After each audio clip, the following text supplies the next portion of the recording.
कल्पना करा, तुमच्यावर अन्याय झालाय. तुम्हाला दवाखान्यात न्यावं लागलंय आणि तुम्ही न्याय मिळवण्यासाठी पोलीस ठाण्यात जाता. पण तिथे तुम्हाला मिळतो तो फक्त एक कागद. NCR म्हणजेच नॉन कॉग्निझेबल रिपोर्ट. हा कागद सांगतो की घटना नोंद झालीये, पण पुढील कारवाईसाठी तुम्हालाच न्यायालयात जावं लागेल. ही कथा आहे सुनीता सतीश बोढरे यांची.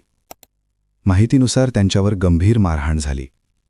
त्यांना इतकी दुखापत झाली की त्यांना ॲम्ब्युलन्समधून दवाखान्यात न्यावं लागलं. पण या घटनेनंतर पोलीस ठाण्यात नोंद झाली ती फक्त NCR. प्रश्न असा आहे, जेव्हा एखाद्या व्यक्तीला इतकी मारहाण होते तेव्हा फक्त एक नोंद पुरेशी आहे का? की अशा प्रकरणांमध्ये अधिक गंभीर तपास व्हायला हवा? सामान्य नागरिक पोलीस ठाण्यात का जातो? कारण त्याला विश्वास असतो. विश्वास की तिथे त्याला न्याय मिळेल. पण जेव्हा प्रक्रिया गुंतागुंतीची होते तेव्हा अनेक लोक न्यायाच्या लढ्यात मागे पडतात.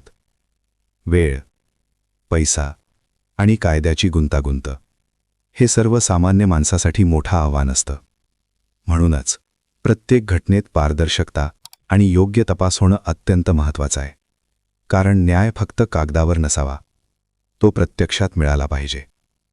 मित्रांनो, या प्रकरणाबद्दल तुमचं मत काय आहे? अशा परिस्थितीत नागरिकांनी काय करायला हवं? तुमचं मत नक्की कमेंटमध्ये लिहा.